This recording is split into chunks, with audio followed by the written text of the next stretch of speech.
Greetings, everybody. Thanks for tuning in. I see a couple of y'all in here. We're going to let folks trickle in. My name is Onyesanu. This is my comrade Monica.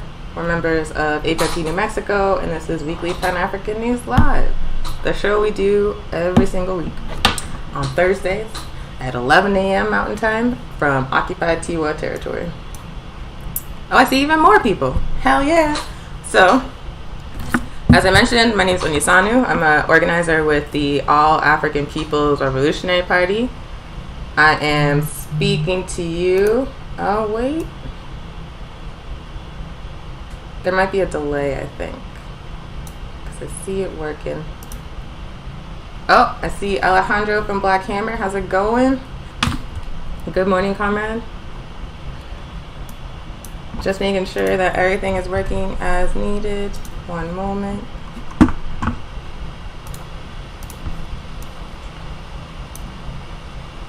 Actually, if y'all have any problems seeing or hearing us, let someone know in the comments.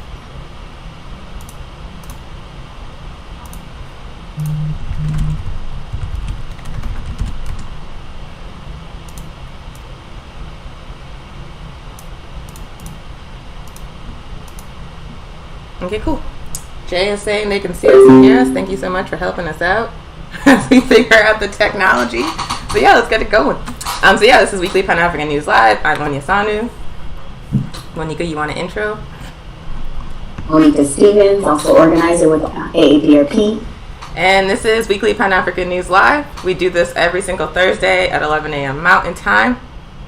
We started the show in March, right as like the lockdown was starting, because we were like, well, it's not safe to gather people in person, but we still want to talk to our community. We still want to like put our analysis into the world and like educate our people. And so we started the show every single Thursday on a weekly basis. Good morning, bird.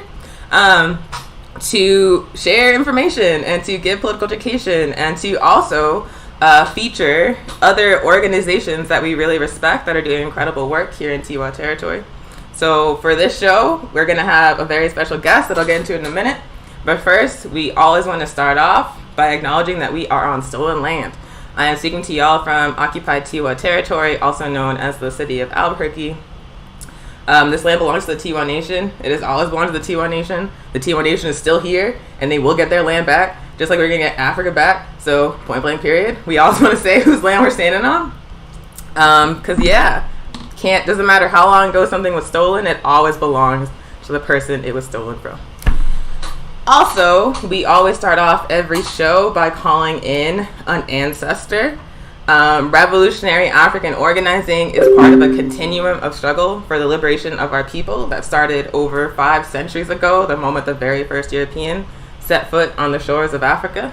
Neither I or Monica or the APRP as a whole would be here without the struggles of our ancestors, without the revolutionary organizing of our ancestors, and so we would be remiss, it would be messed up for us not to acknowledge their influence.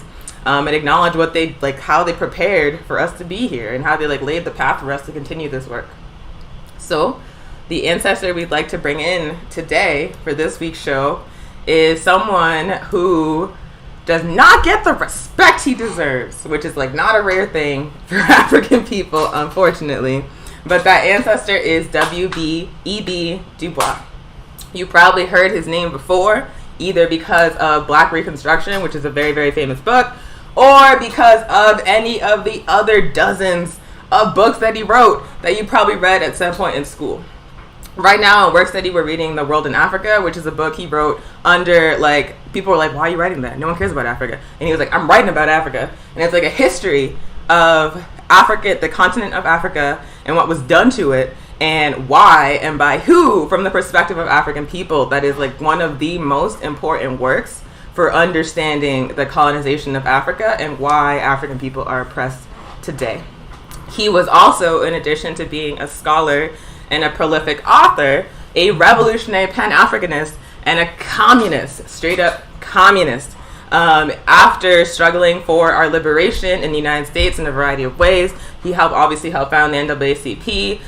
He engaged in like anti-lynching campaigns. He organized our people in any way he could, and then finally reached the realization that the United States was raggedy, and it was always going to be raggedy, and the destiny of African people was in Africa, period. And so he spent the end of his life as an advisor to Kwame Nkrumah. Kwame Nkrumah is, if folks don't know, the founder of the All African People's Revolutionary Party, and also the first democratically elected president of the first nation to gain independence in Africa, Ghana. So W.B. Du Bois went to Ghana to work with Kwame Nkrumah to build the movement for Pan-Africanism on the continent.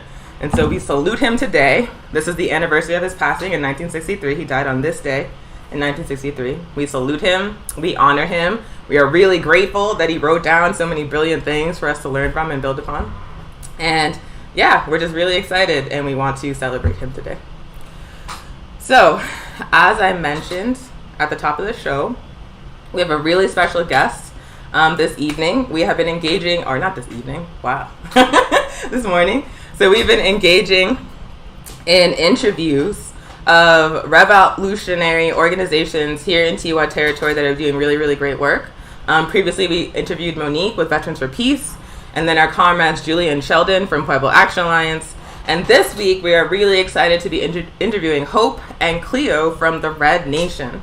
For folks that don't know, and I'm very sure you know because they are like, at this point, worldwide, and they are a very famous organization that's doing really great work. But if you don't know what the Red Nation is, they are an indigenous revolutionary socialist organization fighting for the national liberation of indigenous nations. It's like multiple indigenous nations within this one organization that is fighting for land back, that is fighting for a Red New Deal that is dependent on, fixing our relationship with the planet and restoring indigenous sovereignty. So there's someone that we respect, or it's a group that we respect quite a lot. We're hella excited to talk to them. And if Hope and Cleo can hear me, y'all can come on video now and let's get this started. Yeah, you can. Yay! All right, Red Nation. So excited to have you here in this space with us together. Good to see y'all. Thanks for joining us so much. Do y'all want to briefly introduce yourselves? Sure, I'll go first. So good morning, Yata and everybody. I'm going to introduce myself first and foremost the way that I would introduce myself to a relative. So say, hope you share to the chief, not kai, that's just she, puts on me, that's your shade, don't not kai, that's another. Ako table and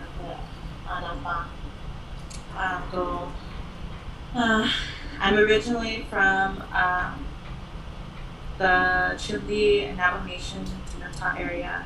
So very happy to be here. I am currently the Red Nation Tiwa Territory, like Albuquerque chair, and so like very, very humbled and grateful to be here.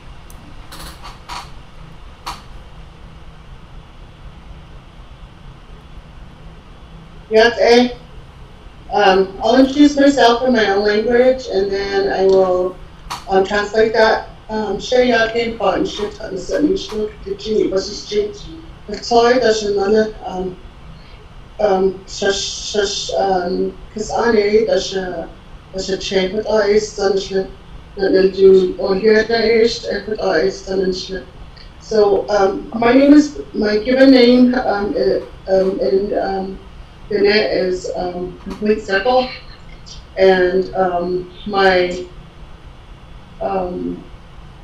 English name is Cleo Otero, and I'm from the Tangle clan, born for the Red House clan, and my maternal grandfathers are Bear clan from the Hopi Nation, and on my paternal side were of the Metal clan, and that's who I am as an indigenous woman. I come from a place called Nutnumjee, which is specifically called Wolfstand in English, and it's off the Eastern Agency of the Navajo Reservation where I grew up.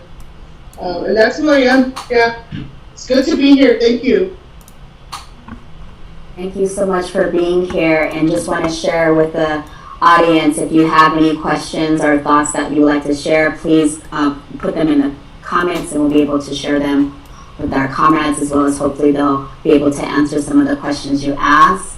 We've prepared some questions for you all. So the first question is, what is the Red Nation's approach to organizing, and what is the Red Nation trying to achieve?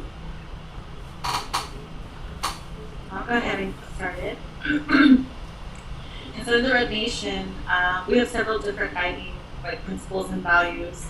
One of them being queer indigenous feminism, first and foremost.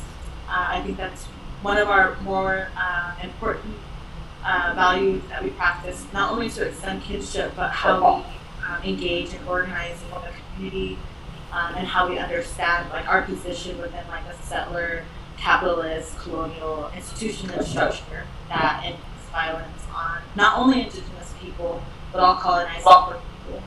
And so indigenous queer feminism is also informed by brown, black, and African third world feminisms, and I think that's important to say because being inside the United States, we're in the belly of the beast, we're in the first world, and we are really informed by what happens around us, not only in the confines of what's so-called the United States, but also outside the confines of what's called the United States. Everything that we do is around dialectical materialisms and understanding where we stand, where our people are at, where the state of the world is at as indigenous people. I think it's also really important to acknowledge where our homelands are at, and our non-human relatives as well. And so we organize to extend kinship. We organize to uplift each other, to empower one another, to support each other, because we know that the system don't got our backs in any sense of the word. And it's really important that we take care of one another. For us, it's we're all we have, right? And not only that, but we're going to free ourselves because we know what our liberation looks like. And I think that feminism helps us understand also where some of our relatives who intersect other communities also have a place in the liberation, and bringing and acknowledging that our liberations are tied to one another is how we organize, is the foundation of why we engage in solidarity efforts and mutual aid efforts, as well as just talking about just what's really happening outside of the liberal constructs of what we know in the media, trying to downplay our struggles. We know that our people are suffering, and we're not going to be silent.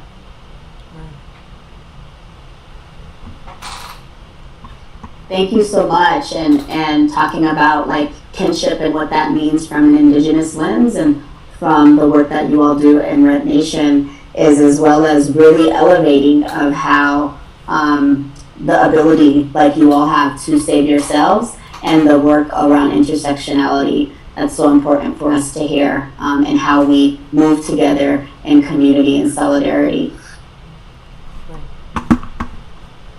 Yeah, I really appreciate that every time you see the Red Nation, it's it'll be a whole squad of really badass non-men, and that's every time you see them, I'm yes.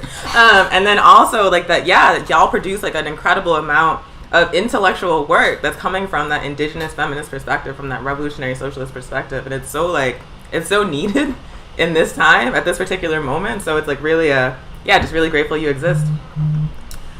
So the next question that we have for y'all is, can you talk a little bit about your solidarity feeds and the work y'all are doing around mutual aid? I can answer that question. So the solidarity feed was started as a feed for Thanksgiving with the Red Nation. I can't remember what year it was, Hope can update that, but community feed for me, go ahead. What year was that, Hope? I think that was 2016, possibly 2017. And it was no Thanksgiving feed within the TRN community and local community. But as individual indigenous person or within my community, solidarity and community feeds involved a lot of ceremonies, and it is involved the community to help either the patient or the ceremony itself. So we had a lot of people. From what I remember as a little girl, my mom was a community cook, my aunties were, my grandmas were, and we all had little roles and assignments as a whole unit to help the patient and or the ceremony be successful. So that involved bringing clothes, bringing medicines, bringing foods, and either butchering or cooking inside, making bread. So it started really young for me. And as or even as a little girl, they make you sit in the food hut, and they make you take care of like the minor things, making sure things are cleared, and you have like stuff on the table, coffees, teas, etc. And so growing up within a community like that, I was very aware of that. My mom was oftentimes called upon, not just her, but like a lot of times she was called upon for different situations, like becoming a woman's ceremony, and it seems like she was always like, here she goes again with her pots and pans, and so that just evolved into like eventually her just kind of getting older and saying she was tired, and I inherited a lot of her pots and pans, and I started doing support as like a community solidarity feed kind of thing within my own community, or fundraisers here in Albuquerque, Tewa Territory, and then eventually, I've shared this story before, my sister tended to go out to the community streets and kind of live there, or just that's where she wanted to be. And so every Sunday I would go out and look for her, bring her food, clean clothing, and stuff like that. And eventually she would ask for a little bit more as time went by, like my friend needs this, and so eventually it just became like where we just made a pot of stew and some fried bread or whatever we had on hand. We make sure we had like about 50 servings. We did that continuously every Sunday for about 2 years, and then my sister died because of her habits and stuff, and so after she passed on, we just, I stopped for a good, a year and a half to 2 years. And then I took a comrade to come to me and ask me to cook for her graduation. And she's now a doctor, and I was really thankful for that. And she actually sat down with me and talked about like what it looks like to heal and within the community and be that support.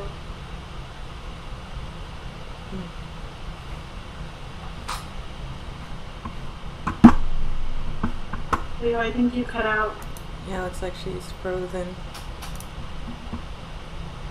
I hope Cleo comes back on, because it's been just so beautiful to hear about Cleo's journey and connection to food, connection to land, connection to ancestors. Oh, Cleo's back.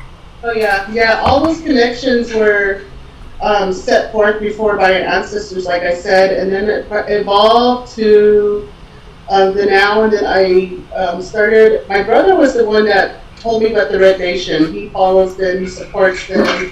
He lives on the reservation, so he could say like, "Have you heard about them?" Like, yeah, I was kind of in limbo just because it's a lot of work. They're very hardcore. We are now not part of the Red Nation, and so anyways, it evolved to be part of the Red Nation, and we have been able to do the weekly Sunday community feed here in Albuquerque, and it's a beautiful thing because the primary purpose is for our relatives on the streets, and the reactions they have is beautiful when they receive even something as simple as a bottle of water. They just appreciate that so much. Like my mother always told me that helping people that's got less than us is really good, because in the end, one day you never know, you might cross their path again, and in return they might be able to help you with something, like It doesn't have to be, something of a physical value. It could just be a lesson. So that's where I feel like community and solidarity feed works really well, because we're in solidarity with our relatives on the streets, and I feel like in return, when we need them, they will be there. But as far as the Red Nation, they're doing a great work. We're doing a great job. We're organizing with other organizations, PAA and Seed Sovereignty. We worked with them this last weekend, and we'll continue with for a couple of weeks to do the solidarity feed with them. So I'm really proud to be part of the Red Nation and the solidarity feed. That's kind of like my insight as to where I'm at with the solidarity feed within the Red Nation. Thank you so much. Sorry. I wanted to add a little something too, just building off of the momentum that Cleo just shared, of the story and the kinships that have been created along the way to lead up to where we're at now. That it's really important also to just share that the Red Nation actually was in a lot of ways founded out of this mutual aid work. When I was on the streets as a young person, I was living at a shelter that was off of Louisiana area, and I remember I had heard about the rally / protest for Cowboy and Rabbit, which were two relatives who happened to be on the streets because they had given their hotel room to a family with small children for them to be able to sleep throughout the night in a safe place, and had decided to sleep outside. And in the one night that they were out, or I think it was maybe 1 or 2 nights, they had been brutally murdered, actually. And so they were known on the streets as Cowboy and Rabbit. And we have a lot of, if you go through therednation.org, our website, you'll see a lot of writings on some of our relatives who have passed because of border town violence. But that was the very first rally that I had gone to, and I had been amazed at the Red Nation members who were there, who were simply just feeding our relatives and acknowledging our kinship to one another as Indigenous people, as Native people. It blew my mind as a young person to be in a space where it was with our people, by our people, and they weren't exploiting us or tokenizing our stories or instilling our narratives without actually supporting us, because that's something that I think happens very often in border towns like Albuquerque, but also other border towns like Gallup. Any illegal settlement across the United States is a border town, but the narratives around our unsheltered relatives is really somehow, and it's really frustrating because a lot of even Indigenous people have taken up those notions of internalized anti-Indianisms. When I think of Diné people, I think of how some of our relatives might refer to our unsheltered folks as Blawnies, which are drunk Indians. And that's what we're called. That's what I'm called to this day when I'm publicly out and I decide to have a drink with a friend. And so it's very real. It's anti-Indianism everywhere. And border town violence is a form of violence that we don't ever see national medias, even local medias talk about. And the Red Nation really was founded from a place of wanting to support our relatives and provide basic resources and just even support to our people. And that's originally what brought me to the Red Nation when I was a young person on the streets. And I struggled until I fell off, and I rejoined the Red Nation via Kiva Club.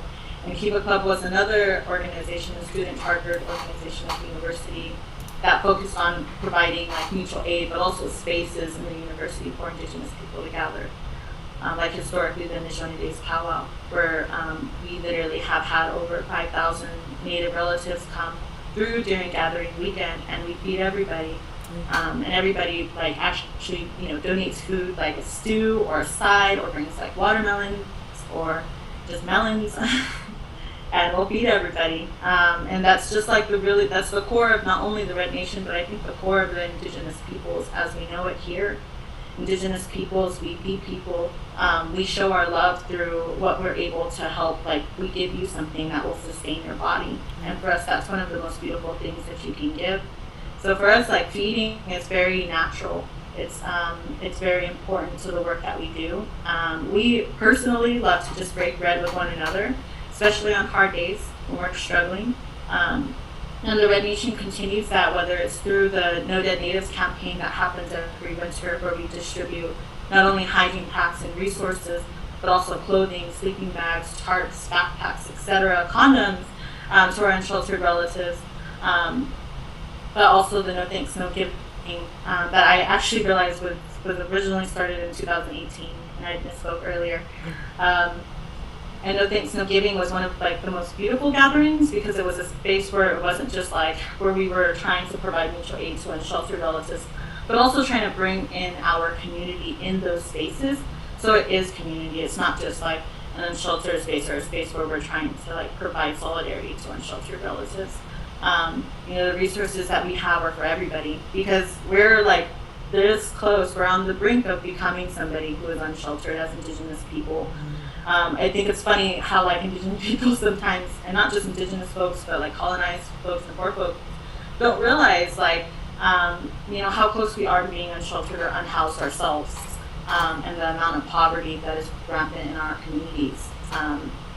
It's really important that we have some working class solidarity and just really support one another as poor folks, which I think would be really great segue into the Yeah. Thank you. I just want to, I'm so sorry about the tragedy of Cowboy and Rabbit. And I just want to also like thank you all, because anytime that I've gone to a Red Nation space, like I feel the love. Like when we do introductions, my son is like, do I introduce myself as Red Nation and AAPRP? And I'm like, yeah, son, you introduce yourself as both. And so like the gift that you all have with the solidarity feeds and sharing in community, like over 200 people and plus, because you just don't do, even though that the solidarity feed happens once a month, you're constantly like doing feeds in community. And like that value of like breaking bread together and how we built together and struggled together really resonates with me, like as an African person. Every Sunday, thank you for correcting me, every Sunday that you all do that, 200 people are able to have access and be in community with you all. So thank you for the gift and blessing that Red Nation is doing. And so glad to also hear Bird is saying Cleo is a good cook in the comments. I want to co-sign on that like 3 times. Thank you so much. Cool. I could just say she's one of our best. One of our best. Hell She is cooking just like, look at the revolution started up in. I love it. But definitely going into the next question, how does the Red Nation deal with contradiction of lateral violence, especially violence against women, non-men, and children? I'll go ahead and share a little bit about, like, I think where we should start off, like, having these conversations around lateral violence and rooting that in, like, first of all, like, we are all, as like poor and colonized people, indoctrinated into like settler, colonial, patriarchal, and capitalist like institutions and structures that have informed the violence that we perpetuate upon each other across Turtle Island. And I think that's really important to say, because oftentimes our communities can get caught up in some of the lateral violence that happens between each other. And not to excuse that violence, because accountability is extremely important in all cases. There's like almost no situations where accountability is not important. And so I like to first start off by saying that we've been taught how to harm each other and how to talk to one another. And I think that that's something that we have to unlearn, because that's something that we've been brainwashed since the moment that we were engaged with the settler society that was founded upon the same violence. That being said, the missing and murdered Indigenous woman epidemic is just Albuquerque is a border town, but that it's it's like number 2 or 3 in the country for MMIW. There's so much violence that happens across these territories, and not just in Albuquerque, especially on the outskirts of these border towns. And this is directly supported by the institutions of capitalism and colonialism. Just like to talk about MMIW, thinking about the police, thinking about the how cops, not only uphold but also enforce land dispossession and land theft and resource theft, and the protection of property through the violence towards our community. I think is really important. Something that is really that I feel like a lot of folks don't know is let's talk about extraction, for example, and the extractive industries and man camps that are created in order for the settler to get more wealth, that perpetuate not only a lot of violence on indigenous women or women inside the vicinity, but also just participate heavily in the trafficking industry. And it's interesting because I see fracking, for example, fracking jobs pop up in all different areas across the Southwest, and I have relatives that are struggling and don't have the money, quite frankly, to sustain themselves or their families, and end up working for these companies, and they are also treated very terribly. They are expected to work and work and work, and a lot of them, when they're working, they'll experience struggles with addiction, and that'll also lead them down this path of being in areas where there's other forms of violence that are happening.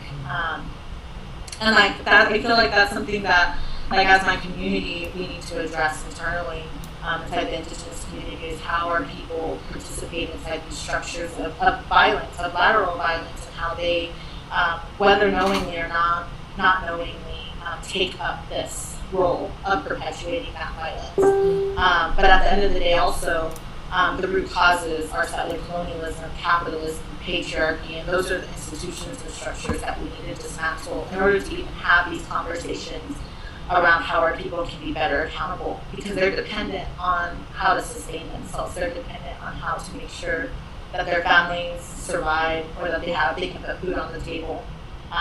And I think something that's been really important for the nation is trying to help with that process, creating a network of kinship so that people are able to break from these institutions or break from these struggles and find a place and be in a place where people can be better relatives and acknowledge and be accountable for the violence they have perpetuated.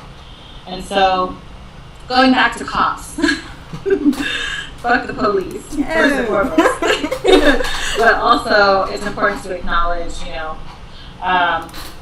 that they continue to uphold their original roles as the original slave catchers, as the settler militias that would not only participate in Indian killing, but also land dispossession and resource theft. The cops commit out of the sector of homicides towards MMIW, who are strangers. They take up 30% of the population that actively murders or perpetuates harm to MMIW G2S.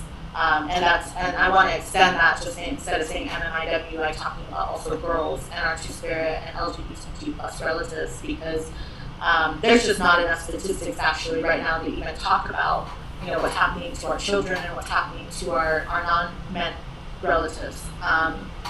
And for that reason, I feel like we don't give a platform to those struggles because there's just not enough research being done in our communities. Another thing is it's not being done by us. It's being done by non-Native folks or people who are not part of our communities, who are not doing this or not conducting research in an ethical way, which is a whole other conversation when we talk about the ivory tower.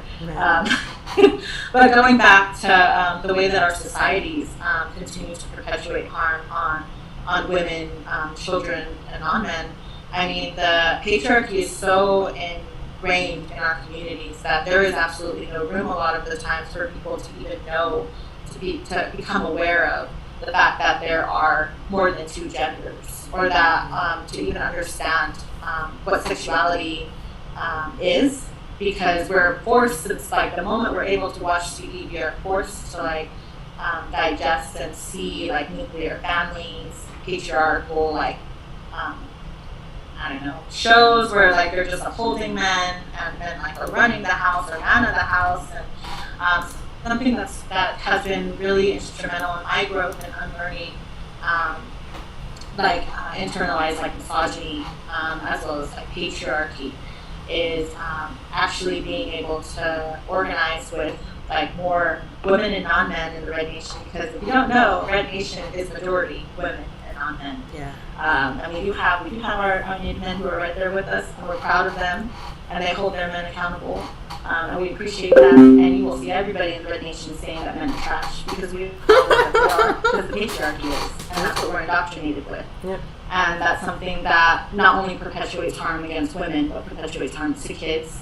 I mean, like, kids are told they're not lots to fill. They're told to uphold, especially like young boys. They're told that they need to be masculine, and only masculinity that is appropriate is toxic masculinity.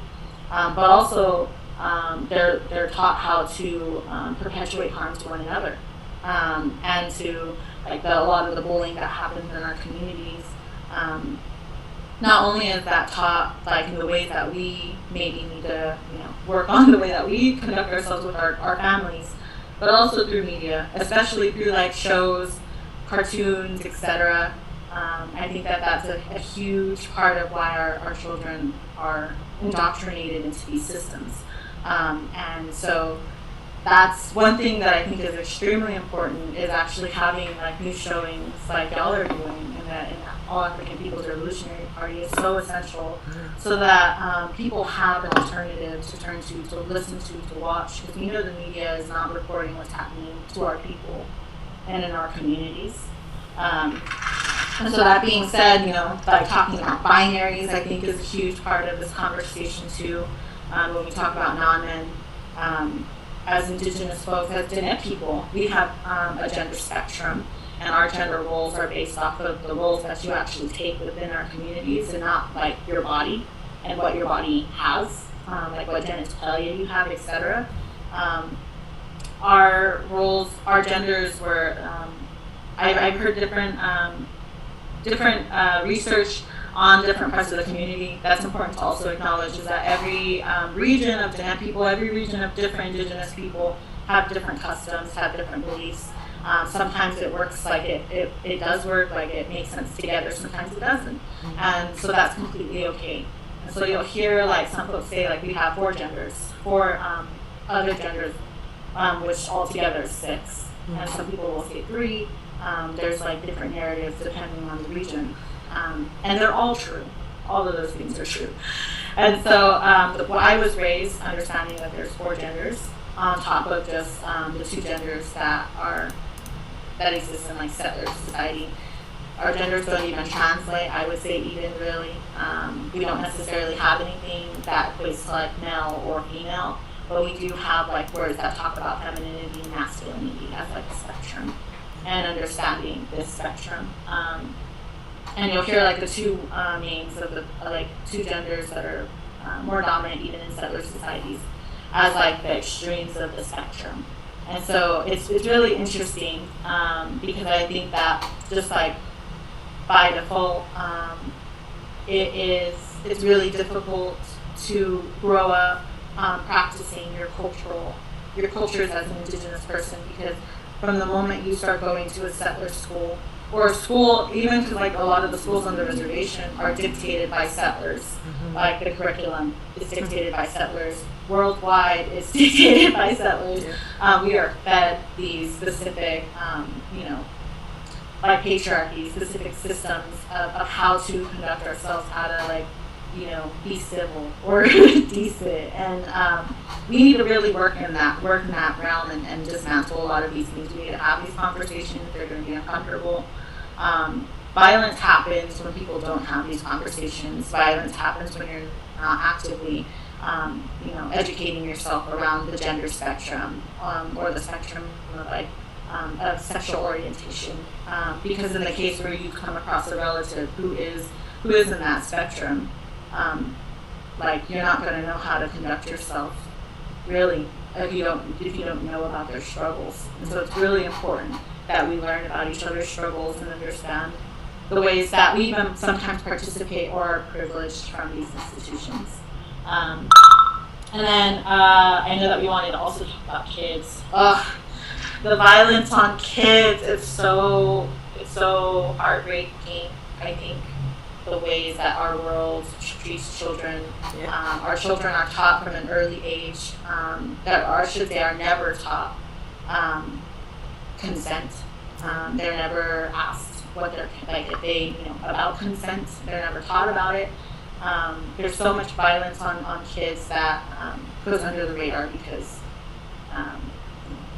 there's just no infrastructure in this current settler society that would actually allow for us to have an accountability process for children. I mean, like from what I understand, even like abuse, like laws, like prohibiting abuse specifically came from animals, like the treatment of animals. And so like I think that's very telling first and foremost about how this world sees children, is that we literally have to see the way that people treat animals badly, inhumanely or whatever, and that would somehow pave the way for realizing that abuse on children is not okay. And so I'm actually going to take a step back and ask if Cleo wants to share a little bit about like violence on children and how we can do better. Well, violence on children in the colonized state on the reservation was very real for us. Like just being called dirty Indians or giving us untruths in history or his story. Those kind of violence was something that we grew up in, and finding the truth in that was really hard because we've been so oppressed and so colonized, for better terms, I guess, that a lot of our Diné folks weren't speaking up or scared to tell the facts of what really was, or can be. And so, like, what does it look like now for, like, I have a 6-year-old son. I see that in all forms,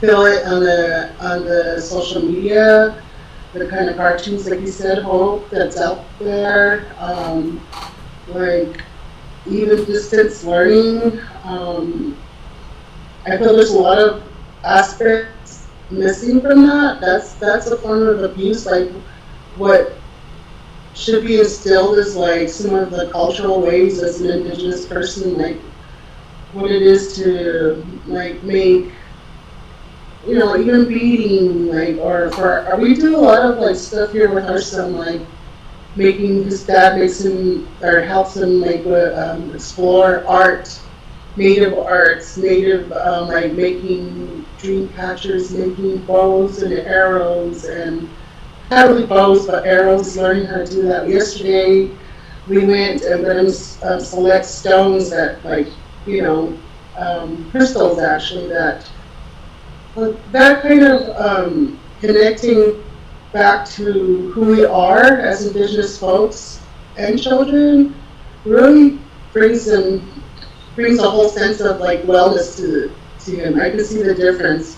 Whereas like this distance learning, I know it's needed during this time, but all I see him, to me, I feel like his mind is turning to mush. I tell him that when he's playing too many games or on YouTube too much, even though there's some little things he's watching is really beneficial. There's like a lot of educational good stuff out there also. But I don't know, I feel that kind of abuse is really foremost right now. We're so keen on watching over him, that I don't always feel, or I'm not always aware of other folks abusing my son by looks or by, I don't know, he's always with us, so I've never seen physical stuff like that, but I know it's out there. And how we, as parents here in our home, address that is by being real with him. Like, we let him sit in on the TRN meetings. He knows facts about MMIW. He knows about solidarity feasts. He's sometimes with us when we're out there giving water, food out. And he knows those people. He knows them because they're us, because we were once there to ourselves. And so those are like kind of facts that we try to instill in him, so as the revolution grows and it starts firing up more and more, he can be part of that, and he just finds a role inside that revolution himself. So I think that's the key to us. That's the hope for us as parents. We're really open to him. Like, if he wants to know about certain situations, we tell him about. Like, recently he was like about the fires in California and Colorado. Like, what's going on with that and why is it like that? And we took some videos, let him watch it. But also there's another side to that. So while we were up north by Tal area, we were very close to the fires there. And so as our perspective, personally, we just sat there and said prayers and put down medicine for the fires and asked for rain. And ironically, it started raining. But those are kind of things that I feel like is missing, and I feel like it's an abuse towards children. Mm-hmm. I also know that it's a bigger spectrum where the children are being locked up down south, and MMIW and all this trash. It's so big. I know it's a bigger spectrum.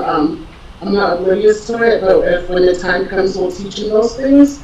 But I feel like as a parent, we try to like keep him knowledgeable of what's going on around him, because he is living this world. He is the next generation too, and TRN has a lot of information that he gets to see, like not only the struggle but also the solutions, like as far as food goes, the sovereignty, with growing community gardens in different homes of the comrades, and bringing prayer into the realm of TRN. That's something that's a solution too.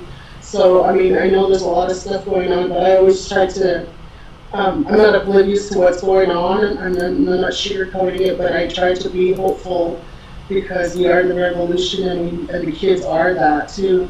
But I wanted to add on to like the gas and oil industry extracting and our lands and raping Mother Earth at a hardcore rate. Mm-hmm.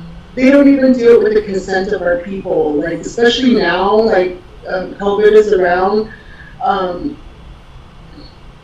It's hard to even like hear our voices, because a lot of our elder folks that have land allotments, that are like, they actually have titles to our lands. Ironically, we shouldn't even have a damn title, right?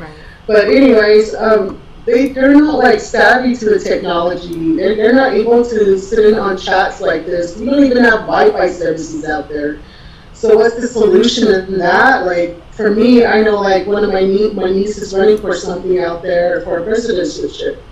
And so what that looks like for us is to go back out there to the reservations, and making a difference and putting boots on the ground and trying to do something different within our community. And TRN has set a big standard like that. They've made a big difference, impact here in Tewa territory. And with those lessons and those supports, I think that we're able to do those kind of things on our own lands and stuff like that, and our own people. So, that's just one of the things. And then the poverty level on our reservations is still so high. Like, it's true. It's true we don't have water. It's true we don't have electricity.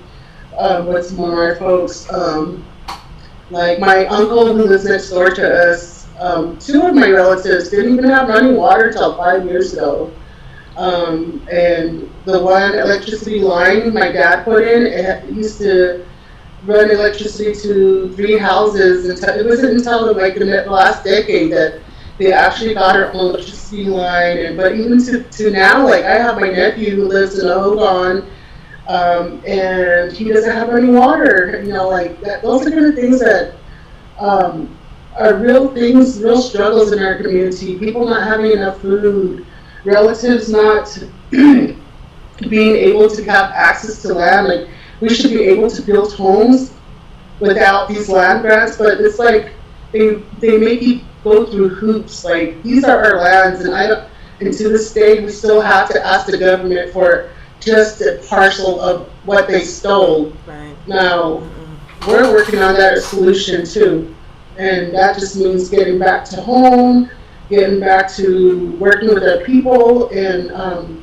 I just wanted to address that. So like the youth out there too, we have youth meetings out there, and they're so hopeful, and they're like, we just need somebody out here to lead us. They say that there's nothing to do out here, nobody's trying for us.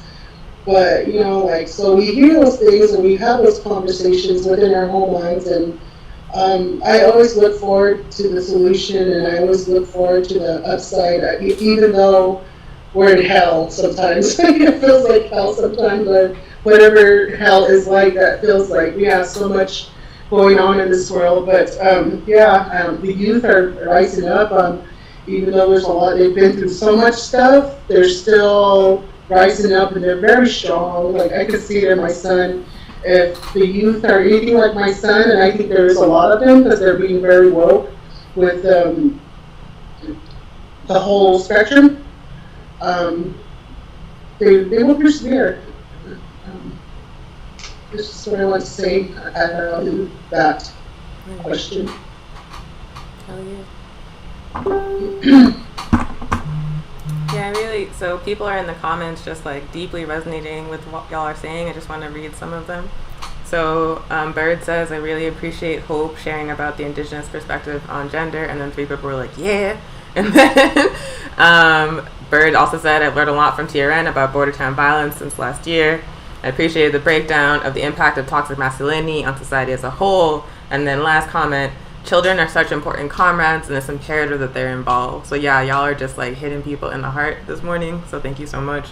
And like, yeah, I really appreciated Hope at the beginning, you laying out that like the reason that lateral violence exists in Indigenous communities and in colonized communities, like African communities as well, is because of colonization, is because of settler colonialism, capitalism, imperialism. It's not that it's like we're just like bad people and we can't get it together. It's that this was like imposed upon us. We were indoctrinated into these values, and it like teaches us to be harmful to each other. It teaches us to be violent to each other.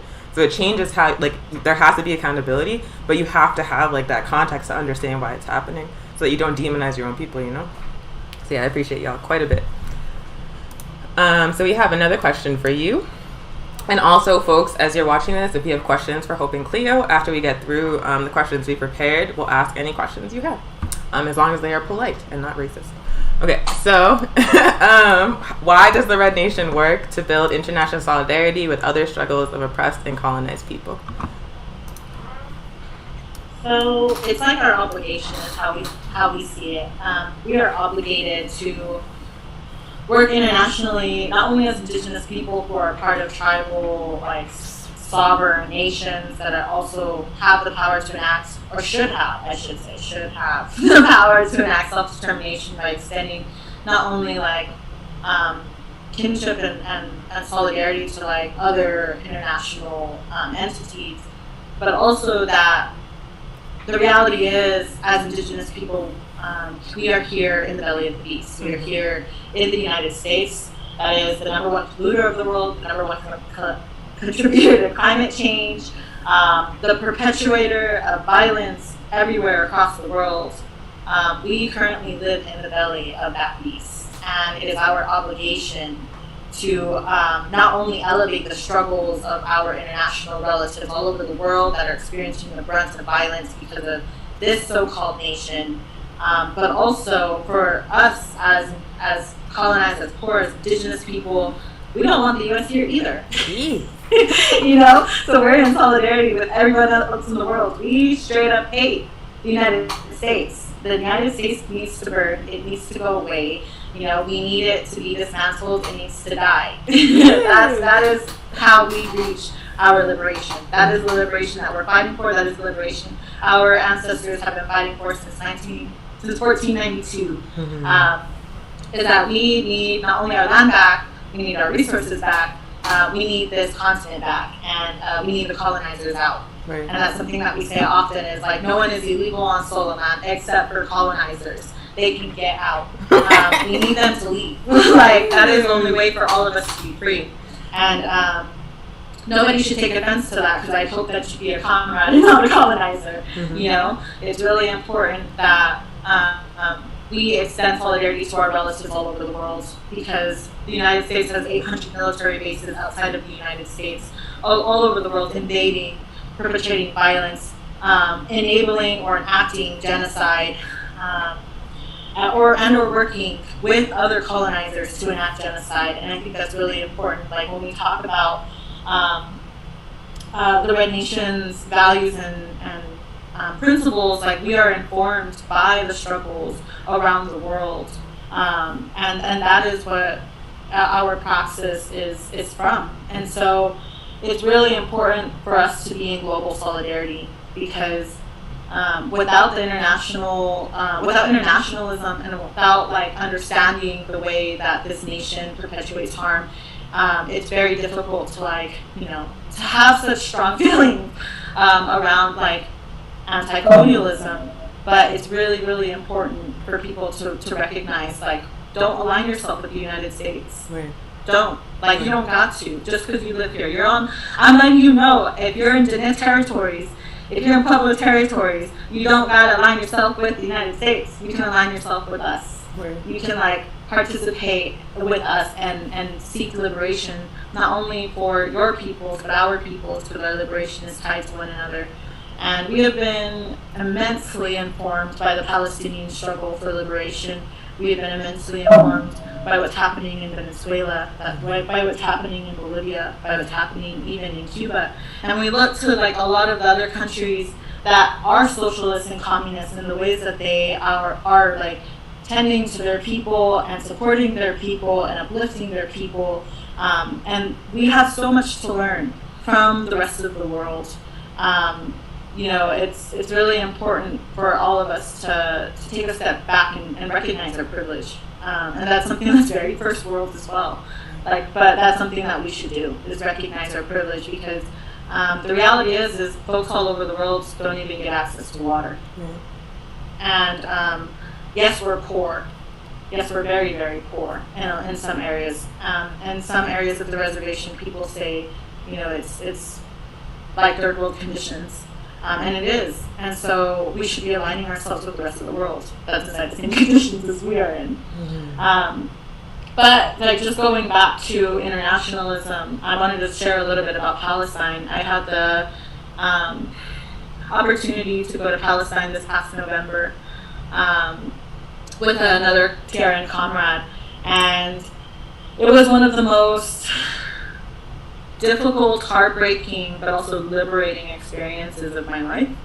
And I say that because when I went to Palestine, that's where I discovered that I was a communist. That's where I discovered that revolutionary socialism is not only needed in our communities and needed to be a just transition and vehicle into communism, but also to recognize that my people are communists, my people are socialists, my people are anarcho-communists. Though, like, we have, like, you know, white men coined these terms, the struggles themselves were from our peoples, and we reclaimed those terms, and we reclaimed those struggles for liberation. And in Palestine, the struggle that they have against this Israeli Defense Forces was just like life-altering, like the war zone and occupation, but also the resilience of the people, how the people came together, the things that the people did to support each other. Like, literally every person I talked to who was a young child, I'm talking like 3-4 years old, to like an elder, all of them were communists, and all of them talked about the ways that they, like, help each other and support each other, despite being like in under occupation by the Israelis. despite ethnic cleansing, despite the fact that they only get access to water twice a month. They fill up their water tanks, if that, and they're forced to compete with one another just to get access to water, just for the Israelis to come through whatever part of Palestine that they want to come through and shoot at those water tanks. That would literally destroy their water storage for the rest of that month until the next month. Like that's the type of occupation and violence and colonialism that the United States is also a part of. We fund Israel. We participate in that genocide. Every single person who pays taxes here, we participate in that. And for that reason, we don't have a choice of whether or not we want to participate in boycotts, divestment, and sanctions. We need to, because no matter what, our taxes are going to the genocide of Palestinian peoples. And when I went to Palestine, what really just solidified it for me was I was in Ramallah, and we had stayed there, and we were going to different areas across. Like we went to Hebron, we went to Jerusalem, we went to all of these different places, a part of the delegation. And in Ramallah, it was kind of like a big city of just like a bunch of Palestinians. It is in, I believe, the C sector. So as you know, or as you might know, Palestine is segregated into 3 different sectors, A, B, and C. A and B, I believe. I might actually have these wrong, but I cannot remember if it's A, B, or C. But either way, like there's like areas that are only for like Israelis and like tourists. And then there are parts that are only for like Palestinians, and then there's a little bit in between where like Israelis exploit Palestinian labor, and the Palestinians are not allowed to go to any other part of the segregated, like A or B or C. So it's really segregated. And despite that segregation, despite the fact that people were literally not able to just cross like certain boundaries, go visit their old homes, it was really, really, it was hard.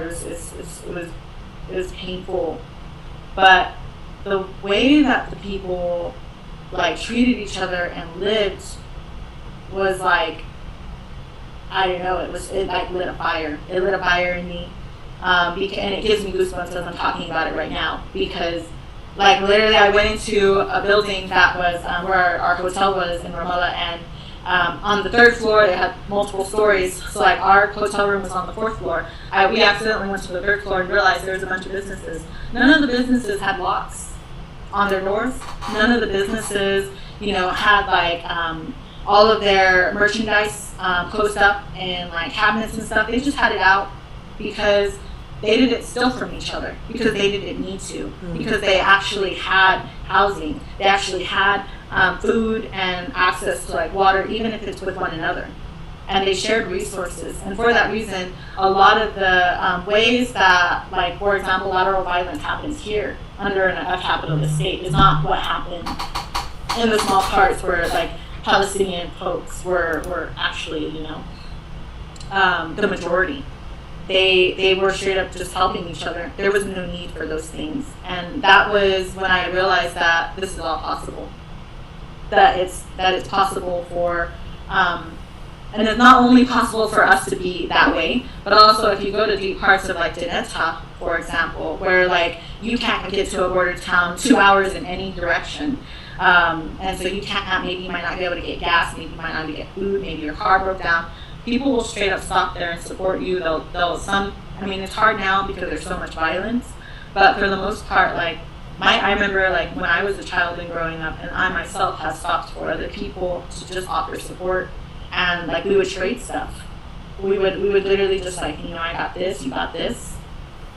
I got, a sheep, you got like this jewelry, like let's see how we can make this work. And that's something that's very fundamentally different about like the reservation compared to the border towns, because in the border towns you can't really trade anything of equal value, because that's what capitalism is.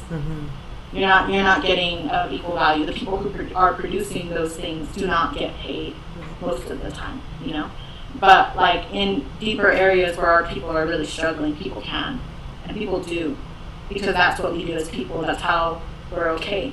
And that's what really droned into me. Like we are communists. We are people who practice like anarcho-communism in areas. Every region differs, of course, and so the people decide what struggles to take up and how they do that. And what I've seen is communism. And something that I think is really important that Cleo said was how, like, you literally have to ask for a permit from the chapter house just to build a hogan. You're not even allowed to have your own child in your hogan. You're supposed to. It's against the law to have a home birth. You have to go to a hospital. And like, that's not like they're literally policing every part of our identities. They're policing every part of who we are, and the ways that we even engage in life that is anti-capitalist and anti-profits. Because a lot of the times our people don't have the money. It's a lot of money to go to the hospital. And then the resources that are available, a lot of the times they're run by people who don't even care. And who don't want, like, who don't care if like those resources are good or not. And so, or people who don't even want to be there. And I think that's something that's really important to say is we have people, and I know this. I know that there are people in our communities who are willing to do work for each other, to trade, to like, you know, trade like, if I need you help me, I help you type of deal. And I don't think that's bad. And I think that that's something that Palestine probably taught me, and that's why I'm like really go hard now for not only revolutionary socialism but also indigenous communism, because we're reclaiming those things. Because those are the struggles that, those are not only the struggles of the liberation that people studied from us. It's rightfully ours, or we're taking it back. Like we want our land. Oh, yeah. And so I think that that's really important to say.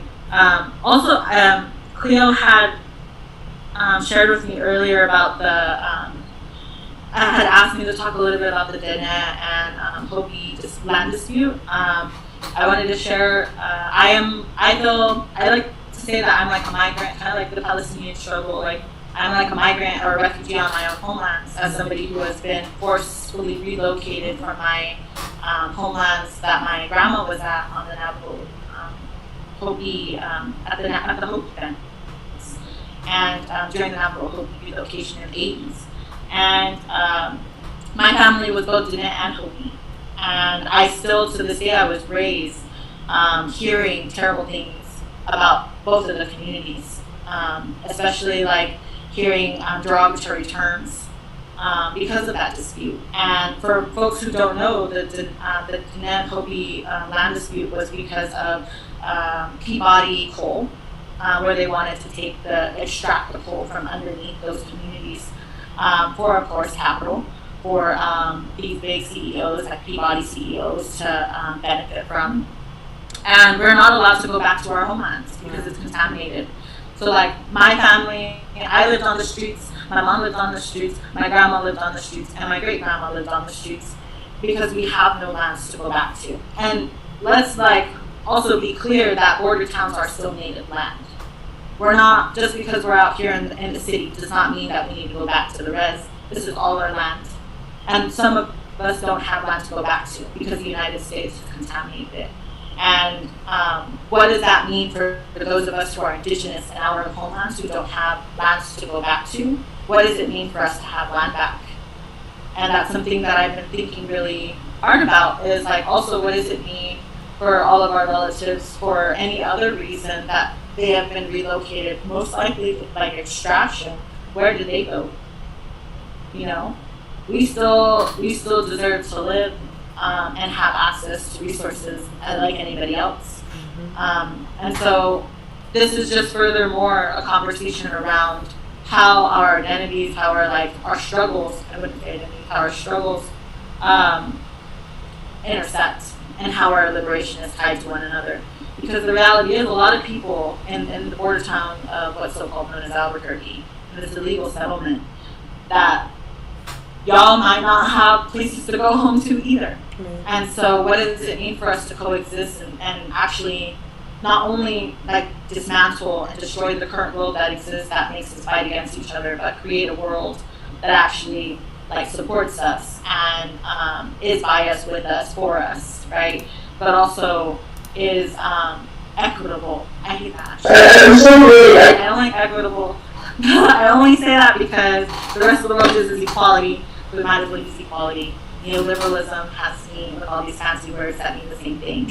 And so, sorry, I meant equal. Like, I want to live in a world where we're all treated well, where everybody has home, everybody has access to organic, non-GMO food, clean water, where you can raise your kids in a community and they can be kids. Those are important values that I think I share with everybody. And I want to encourage folks who are maybe intimidated by like terms like socialism and communism to really, really think about where you learned to distrust those when you hear those words. Like where you learned like a lot of these, I don't know, like words and stuff like that, because the settlers educated us, the colonizers, I should say, educated us. And so we really need to challenge every way, everything that we've been taught inside our education systems. Because there are good people, yes, but there are no good institutions. Because settler colonialism, through settler colonialism, many of us are staring genocide in the face. Many of us are walking every day knowing that, we're never going to be in a place unless there's a revolution of stability.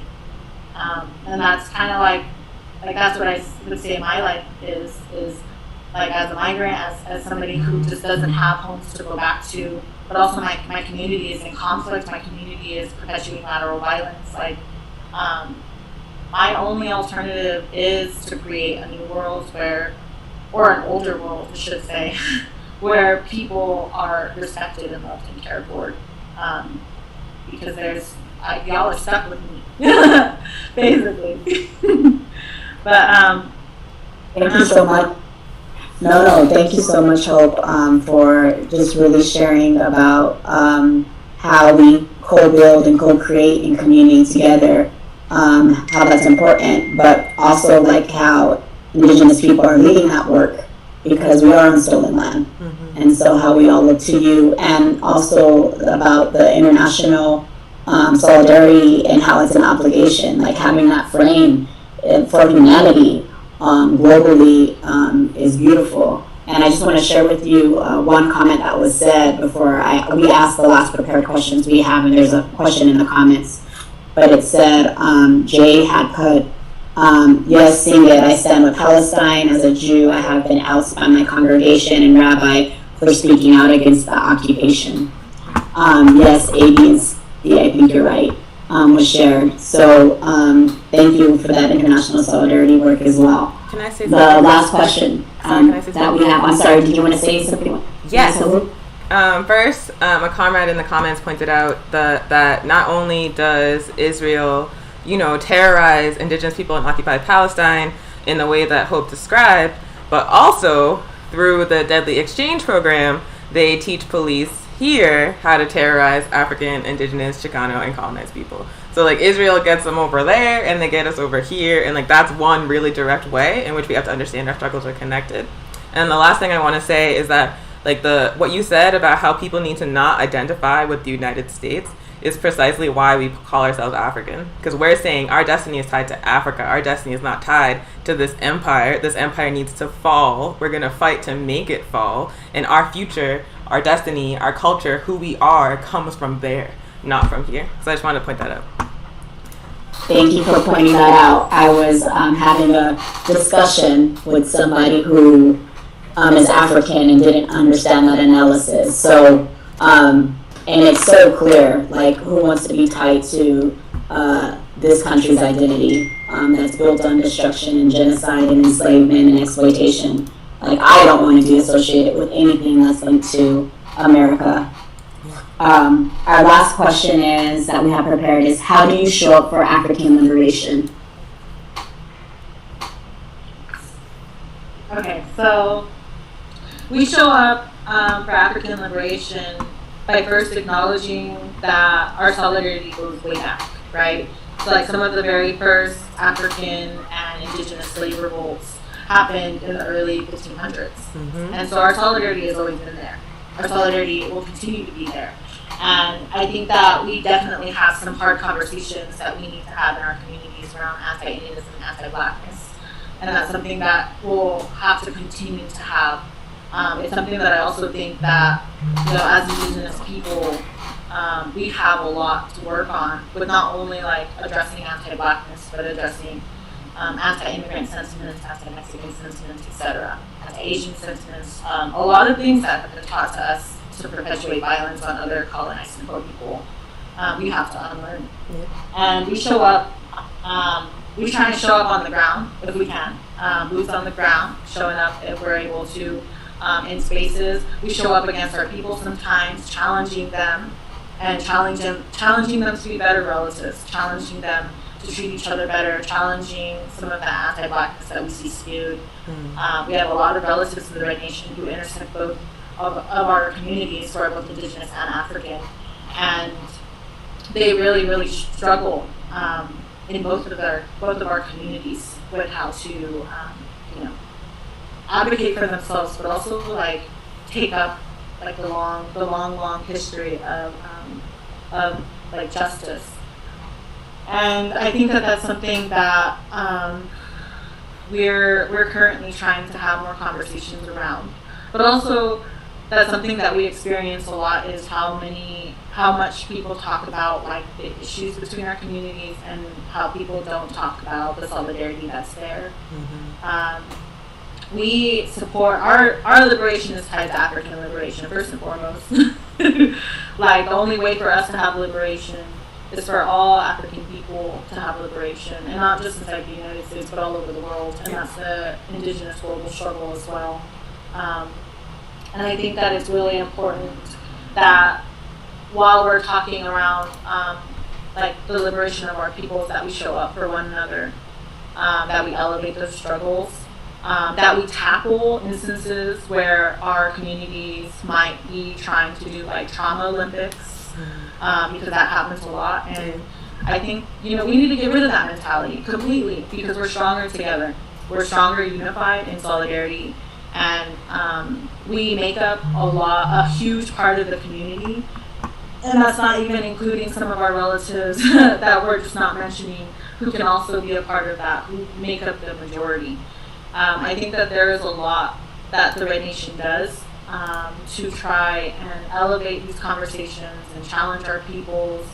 And I really hope that we continue to do more, and that we continue to follow the lead of African and Black relatives when they are in the streets, when they are on the interweb, when they are, fighting for their liberation.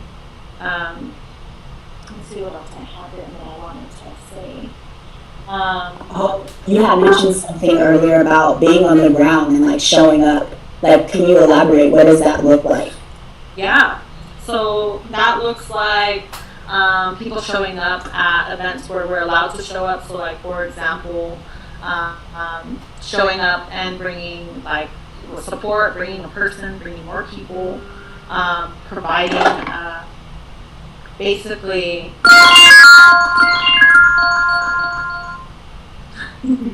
providing support. So like, I don't know, some of the ways that I see like Red Nation, for example, showing up for African liberation is when we have events. We do our best to reach out to African organizers and ask them to speak with us, to hold space with us, so that people know that we're working together, that we're unified.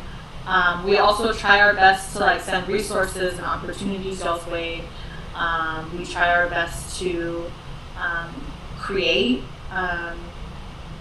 propaganda, create writings, etc., that speak about our liberations being tied to one another, so that people understand that just as hard as you fight for your liberation, you should be fighting for others as well, because it goes hand in hand. That also means understanding our privileges in certain positions of, I don't know, like there's certain privileges, I think, like in a place like Mexico, that Indigenous people are given. And I'm not sure, I'm hesitant to say privileges, but like ways that we are given like spotlights. And I'd really like to see more Indigenous people using those spotlights in a way that is extending solidarity and kinship to our African relatives here, as well as our undocumented relatives, our immigrant relatives, etc. And I'd like to really see people show up in that way. Show up correct. Educate yourself. Watch, all of the other prior news showings that AAPRP has done. Like, seriously, do it. And read, and then organize. And again, like, come correct. And so know that, like, if this event is an African event, then, like, you need to be there to support, not to be taking up the platform. And that's really important. I see Indigenous people sometimes do that a lot, and other colonized people. If, like, to center a struggle means to really center it and give them your full and undivided attention and support, and do your research so you know how to come correct. Don't just ask questions, how do I come correct? Like, do research. There are plenty of postings, writings, critiques, Zoom conversations that people can watch and listen to. We also have, like, podcasts out there. Like, please do your research to come correct, and don't depend on the people who are most marginalized to do that educating, because it is not our responsibility to educate you. Yes, as good relatives, we will. And we have, I've literally learned from everybody on this Zoom, like Onye, Monica, and Cleo. I've learned so much from you, and every single interaction I've ever had with you all, I learned stuff. Like, pay attention. If you're talking to people, pay attention to them. Pay attention to what they're saying. If you don't know what they're talking about, write it down, and then later do some research on it. Show up in a way that you would want people to show up for you and your struggle, and that's what I would challenge people to do. We got shared pressers we need to take down. Thank you so much. I know we're running out of time, but I wanted to share at least one question from the audience. I know you're on a couple of different live feeds, and is there a question in particular you wanted to share? Yeah, it's actually like a lot of questions. Because folks are like really engaged in this conversation. So hey, yeah.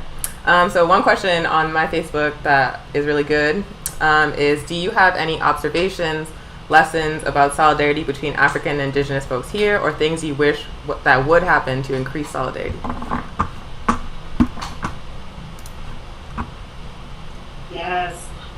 So I feel like I definitely like to see more events that are talking about the struggles together. I'd like to just see more collaborations in the future between, like, Indigenous and African communities, because I feel like, I'm not sure, like, what exactly is going on, but I know that we're all talking. I know that we're all, like, talking to one another and stuff, and we see each other often and things, but I think just being more intentional about, like, collaborations moving forward. And where we're at also in capacities and the ways that we are able to show up with the capacity, because something I'm learning too is, like, just because you and your organization are at capacity doesn't mean you have to leave the conversation completely. So what does that look like, and what does that mean? I definitely just like to see more people just, like, supporting one another and reaching out to each other, having more consistent conversations with each other around the work that we're doing. Because I know for a fact that a lot of our works intersect. And I would also like to say that I see that happening here in Tiwa Territories. I see a lot of the ways that our communities are interacting. I literally see Monica, like, every week. And multiple times a week too. And if I can also just add the ways in which our African relatives have supported me, like, personally in achieving, like, stability, but also, like, support, emotional care, and checking in with me is one of the most, like, beautiful experiences that I have and that I carry with me. And I know that a lot of my relatives have had similar experiences. And so talking more about that, talking more about how our communities support each other and help each other and love each other, I think is really important, because online I always see like the arguments, the struggles that we have with our communities, and I think those need to be talked about. Yes, I think that those need to be addressed, and people need to be held accountable. Like, cultural appropriation is not okay ever, and that is a form of racism, and that is violence, and that's something that needs to be addressed. And I encourage folks to continue to call in your relatives when you see those things happening. But also, like, let's talk more about the ways that our people help each other and support each other and intersect. Let's talk more about our gardens. I know we're all gardening. And all of those things that make us who we are as resilient and strong and powerful beings, and how we can intersect that with real revolutionary work is important to me as well. Because I want to see people talking about, good feel stuff and all of that.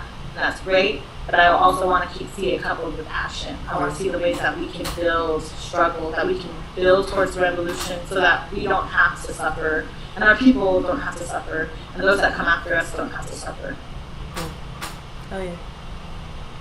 Yeah, so we're gonna ask another question just because there's so many in the comments. So a question says, talking about land, is there a resource that talks about the steps that can be taken for land back in Taos, Santa Fe, and other Albuquerque areas?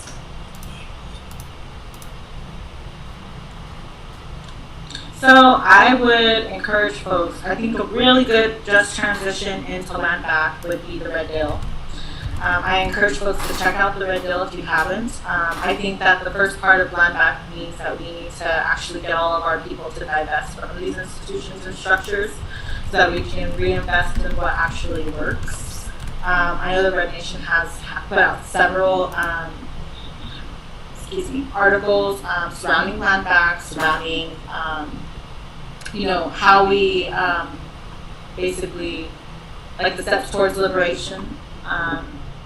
And I would actually like to say that I think that one of the very first ways that we can start by, acknowledging not only land back is by getting rid of the folks who uphold and enforce the violence on stolen land, which is the police. Let's defund the police. Let's get rid of, not only defund, let's abolish and get rid of the police and ICE.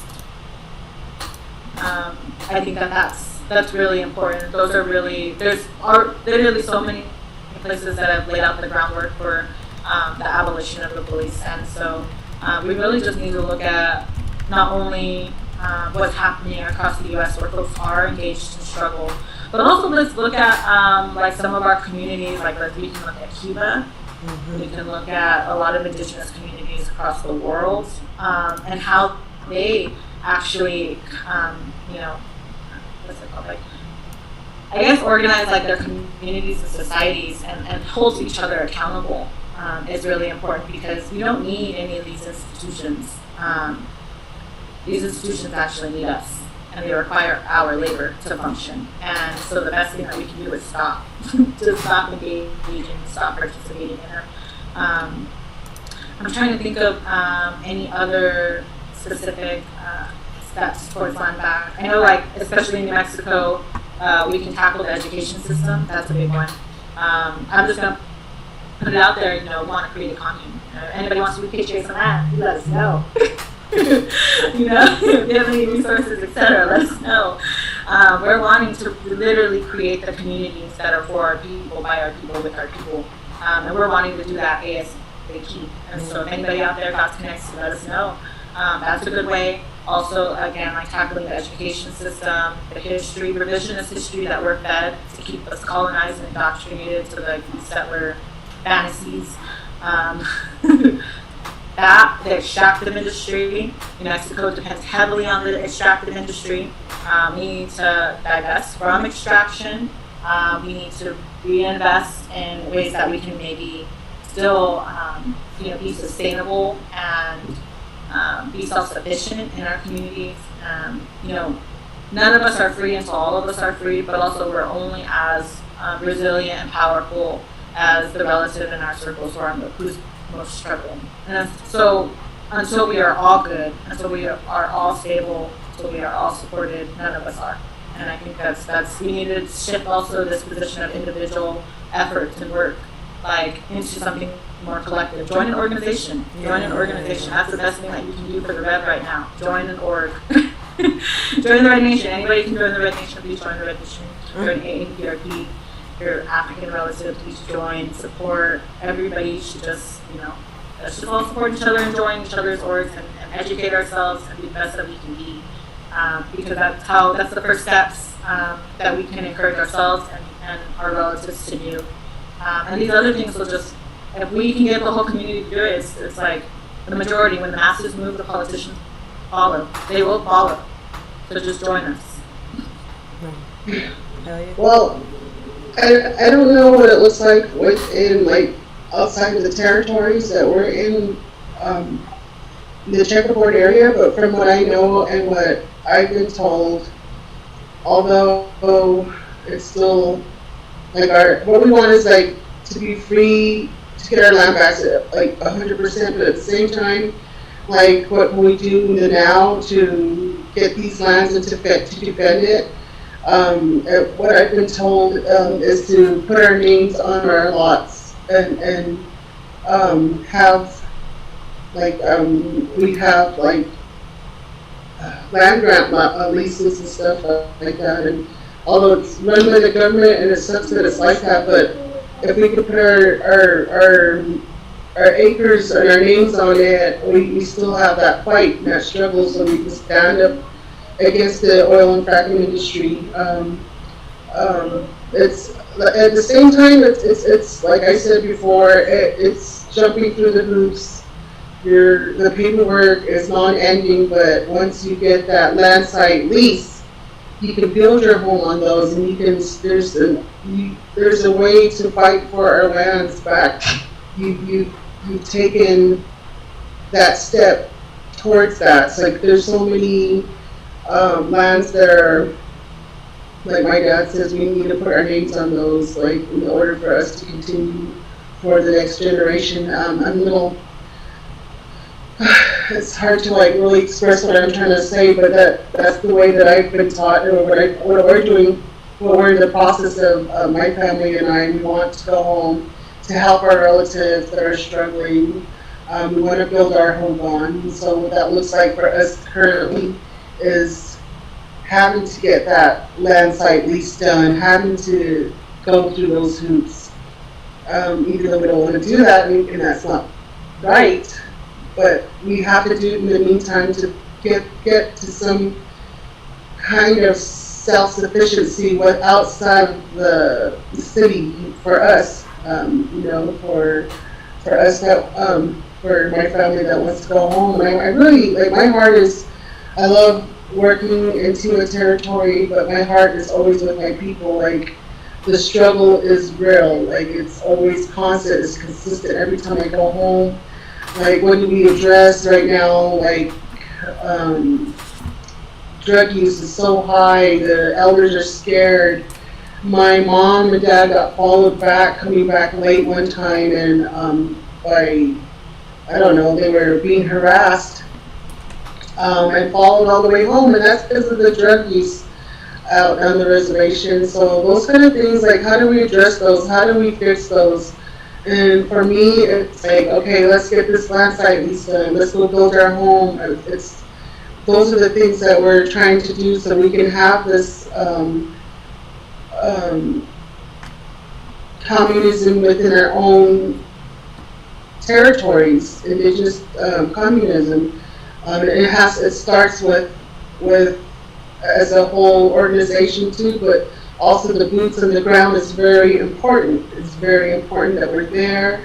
It's very important that we do the groundwork. It's very important that we connect as a good relative. That's a terminology that is very much coming back like strongly, and that's just being a good relative, not just within our own community, but as a whole, and then showing solidarity with our African folks. I have a grandson who's half. Let me show you. This is Zaylin. I don't know if you can see that. Okay. But since the time I became his grandmother and he came into this world, I had to look at the whole picture. Like, how do I make him whole? Because he's not just indigenous. You know, his lineage is from Africa, and I've had to talk to my daughter, and I've talked about those things. And how do you build that solidarity? You start with feelings like that. We've been doing research and stuff, like find out his lineage, find out where he's from, and interact with his family, like what are their traditions and what, all those things on a personal level we've had to address, like, because I know he's just not Diné, he's not just us, and he's of the African descendant. And so those things we address all the time, and we talk about it and ask, how do we help him fill that void? How do we do that? Like, it's by doing research. For me, it's for us as a family, it's been like doing our research and letting him know that he's not half. He is one. Like, you're Diné and you're African. That makes you a whole. It doesn't mean like you're half. We have to acknowledge it at that level, because my brother had to teach me that, like, I'm from 2 tribes, and I always said I'm half this and I'm half this. No, I'm not. I'm Hopi and I'm Diné. And same with my grandson. He's African and he's Diné, 100%. You know, so that we've had to address, and that's how, at a personal level, I do the solidarity work. When my grandson comes in, I instead of calling him Jimmy, which is not the right proper way to address him, we call him Nekiki. Nekiki means he's darker, and his Indian name is Nekiki Ishki. And so that's the way we form those solidarities within our own home. And then as he grows into adulthood, as a young man, he can be whole, and he won't be instilled that you're half this or half that. You're one. You're just all solid. But I just wanted to add that. That is so important, Cleo. Thank you for adding that, because that's something that we don't talk about often too, is the way that our language is used in interact with as well, and how we have to do that work to challenge it within our own language. Yeah. Word. We really appreciate y'all and your time. It's actually been 90 minutes because y'all were just like, it was just all fire. It was just like hot fire. So it was like so yeah, we really appreciate you. We thank you for staying on for us this long. We thank all the folks for interacting and all the really great comments. We don't want to take up more of your time because we said it was going to be an hour. It was 90 minutes. So thank y'all so much. Do you have any closing thoughts you want to share with the audience?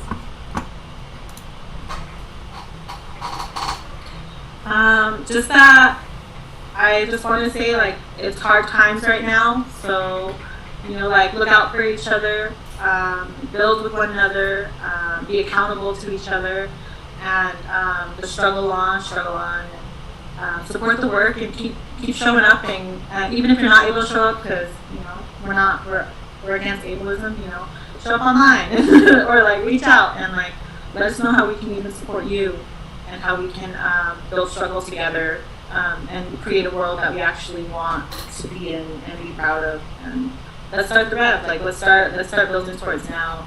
Let's not wait till tomorrow. Let's do it now. Oh yeah. I just wanted to say thank you. I'm very honored to be on this platform with you all. I was very nervous. I'm just honored. Thank you. You both killed it. This was really beautiful, and it was like such a wide-ranging conversation covering so many important things. So we really appreciate you both. Thank you so much. I took a lot of notes. I learned a lot, and I know the audience did too. And we're just so appreciative to your work and your solidarity. Thank you. Thanks, yo. We love you, AAPRP. We love you. Cool. So yeah, y'all are free to go, and we'll continue with the rest of the show. Bye, y'all. Thank you so much, Everywhere comrades, for your questions and your engagement in the Red Nation in this space with us. So we're going to move up to COVID-19 updates. So again, we are in a pandemic. Continue to wear your mask. A mask keeps you protected. It keeps our communities protected. It keeps all of us safe. That's really important because we know the majority of people that are impacted, 93%, they are African, they're indigenous, they're Chicano. There's been over 180,000 people who have died due to coronavirus. And there is not a plan to keep us protected. So we have to protect ourselves and protect our communities, our loved ones. We are all connected. In New Mexico, there is continuous positive cases that are happening. It is happening behind the walls. Nationwide, our state is being looked on as a state that is putting in a lot of safety precautions. And there's some truth to that, but there's no truth to that behind the walls. Behind the walls, people are left to suffer. They're transporting people from prison to prison. The spread of infection continues as well. And on top of that, if they are tested positive, they are left in solitary confinement to tend to their own needs. Like, you can't get low in a cell. And so continue to follow Millions for Prisoners. They will be having an action, I believe, this Friday at 4 p.m. about how to free people behind the wall and how to demand our elected officials to let people out, because those conditions are not safe for them at all. And also, testing has now become less available. So if you have, if you want it to be tested, it's much harder to be unless you have symptoms. We're going to drop in the comments a website where if you are having symptoms, it has the testing locations that you can utilize. So continue to be safe, continue to wash your hands, wear a mask, watch out for one another, and fight for people behind the walls to be free. That's really important to us. And just to wrap up the show, we want to talk briefly about a current event. If you are someone who's like in the social justice movement or the Black Lives Matter movement, you have more than likely heard about this. But in Kenosha, Wisconsin, after the shooting of Jacob Blake in the back by police officers, there was a people's uprising. Folks took to the streets to speak out against injustice. Unfortunately, for the entirety of the uprising that began with the murder of George Floyd, there's been an element of vigilante Europeans who have been armed and showing up at protests. They have organized themselves into militia. They are claiming to be protecting property. And so they have been showing up to BLM actions with weapons and threatening folks. And this week, the inevitable happened. One of them shot and killed 2 people and injured another person. And again, this was happening while this person was claiming to defend property. This was a 17-year-old European man who did this.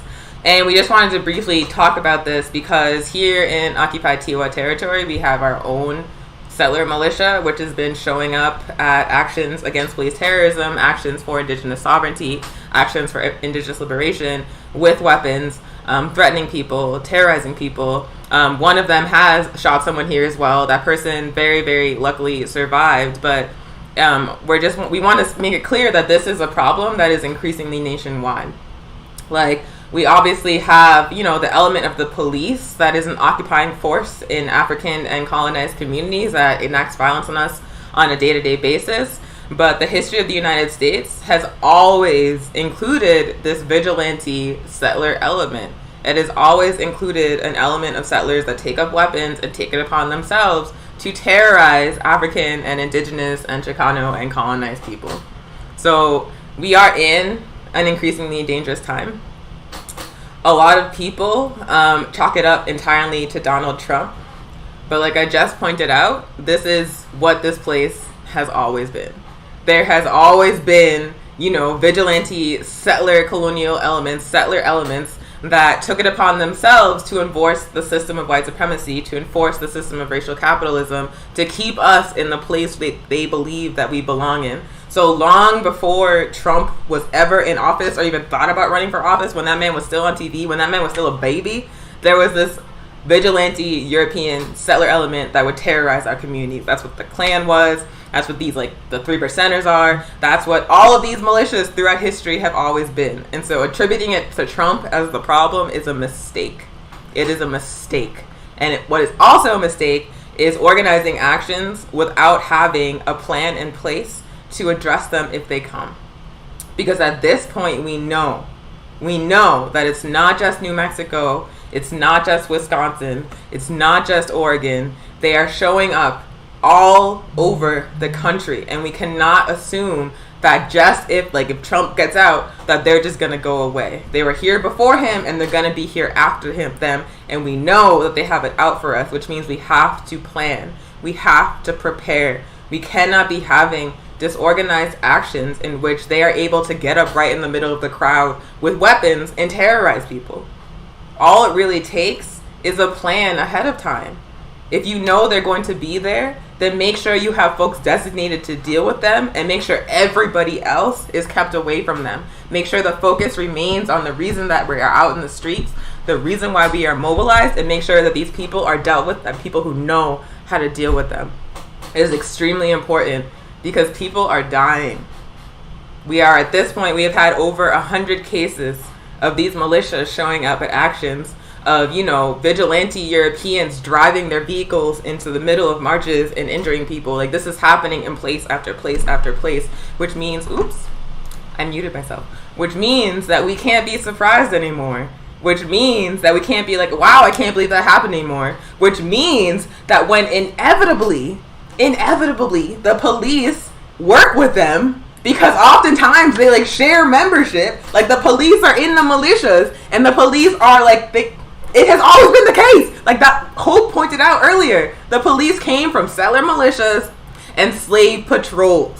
They came from vigilante European settler forces. So of course they share membership. It is so past time to stop being shocked. They are on the side of the militia. If the militia shows up to the march and you call the police are not going to come. It's on us to organize community defense, to organize security, to organize safety so those people cannot come up in our actions and harm people anymore. It's on us. And if we continue to be disorganized, if we continue to act surprised every time they show up, if we continue to act like these people do not mean us harm, more people are going to get hurt and more people are going to die. So yeah, and if you don't have the ability to keep our people safe, don't be calling people out to the streets. Don't do it. Take it seriously. Yeah. It's very dangerous. Like you said, over 100 events they have showed up. They have showed up in New Mexico, in Rio Rancho, in Santa Fe, in Albuquerque. We had a comrade shot here. Thank goodness he is healing and recovering. And 2 community members have been killed by one. It's just, I agree. Don't act surprised. We have to protect ourselves. We have to protect our communities. So precisely what Monica said, if you do not have the capacity to organize a response to these elements that is going to be safe and that is going to be effective, then you do not need to be organizing an action right now. And unfortunately, we're in a moment where any random person can be I want to march, and 400 people will show up, and who even knows how safe it's going to be? And that's happened over and over and over again in many, many places, but we can't move like that anymore. We must be serious about organizing community defense, because these people are serious about terrorizing us. They train in the woods with their guns. They work with the police. They're spying on us. They're streaming us. They're identifying us. They're doxing us. They are organized and they are serious, which means we have to be organized and serious. And we cannot, on any level, look to the state that we're protesting in the first place to address this for us. We must organize to address it ourselves. Period. And I just want to add too is, when calling people to the streets, not only is it a huge responsibility, but what is the intentionality? Mm-hmm. What is the purpose? And what is the long-term work that's going to happen? And so that's really important. So I completely understand about the healing space and the mourning and being in community together. I completely understand, and that resonates with me, which is why I do go to actions where I know I will be safe. I don't go to actions where I don't know I'm going to be safe. And so, but then after those actions, I'm in community with those organizers, and we're planning for the long-term struggle together, the long-term fight for our liberation. So, and a protest is only one tactic. So when we're in there, that will not dismantle police. Being on the streets will not dismantle the police, but that's showing up as community together. Organizing, because we are out-organized, is how we dismantle these systems. So I just want to just share that and elevate that, because I'm not against being in the streets. I go in the streets all the time, but there has to be a purpose and intentionality of why we are in community in the streets together, and we have to be protecting one another at all costs. So yeah, we just wanted to touch on that briefly because Like I said, it has happened over 100 times. It is going to continue to happen. Regardless of what happens in November, these elements are not going away. So we as folks on the left, we as folks who are committed to social justice have a responsibility to organize a response that is going to keep our actions and our communities safe, period. And if you are in Tiwa territory and you need help, if you are like, I have no idea how to do that, I don't know. Like, the All African People's Revolutionary Party has helped with security at many different events of all sizes. We have a particular approach to doing it, which is very effective. And so reach out to us. Hit us up. If you need training, if you need assistance, we are available for community actions. But we just want to reiterate that we must take this seriously. We must understand that this is a fundamental component of how settler colonialism functions in the United States. It always has been, and it will be until the United States falls, which means we must organize an effective response to protect people, because these folks are going to keep coming. They're going to keep coming. So yeah. So that was current events. Just to wrap up the show, once again, I'm Onyesanu, and that's Monica. And we are members of the All African People's Revolutionary Party New Mexico chapter. We are a revolutionary Pan-African socialist organization with the political objective of Pan-Africanism, which is one unified socialist Africa. We are trying to organize every single person of African descent all around the world around that objective, because when Africa is free, Africans everywhere will be free. And also, capitalism will fall, because capitalism cannot function without the exploitation of Africa. So this is Weekly Pan-African News Live. We do it every single Thursday morning at 11 a.m. Mountain Time. Next week, we're going to have our comrades at Millions for Prisoners on the show for another interview. It should be great. They do really incredible work around prison abolition and police terrorism here in Tiwa territory, so it will be an excellent interview. Please tune in next Thursday at 11 a.m. Mountain Time. And thank you so much for joining us. Thank you for interaction. Thank you for your comments. And thank you for your loyalty. Please share the stream and tell your friends about it, and we'll see you next week. Stay ready for evolution.